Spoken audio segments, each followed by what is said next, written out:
কইলেন ওই মাথাটা কাটবেন, তো এই মাথাটা কাটলেন যে মালিক ভাই? কাটছি না, কালকে দিয়ে বাইকে এলে না। কালকে আইছিলাম, দেরি করে আইছি কাজের থেকে। এই যে জিগাইছি কয় আয় নাই তো। ওরে শাক দেওয়া 2-3 দিনের ভিতর বড় হয়ে গেছে। সাইডে একখান দা আয় করতে গেলে আরেকখান দা বেয়ে যাবো গা। না এই দেখছেন সার দেওয়ার পর কিন্তু 2-3 দিনের ভিতরে শাক মাইতে গেছে কিন্তু। আর না অনেক যদি না কাটি পাতা বড় হয়ে লাগে নিতে না কাস্টমার। না ওই সময় দেখা যায় বাতি হয়ে গেছে। হ্যাঁ কেন একটা জিনিসের সৌন্দর্য আছে তো, খালি কাটলেই তো হইব না। এমনি হাত বাড়বো। আয় ভাই, কিন্তু আয়ের দিকে তাকালে তো না ভাই, শাকটা তো ভালো থাকতে হবে। হ্যাঁ, কারণ শাক বাতি গেলে তো আবার লইব না। ওনে আবার গোড়ার মধ্যে লাল পাতা নাই। হ্যাঁ এখন সবে সবে কাটা যাবো, কাটেও সুন্দর আইব।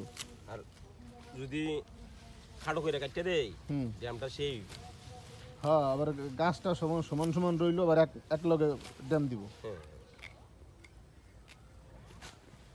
হ্যাঁ কি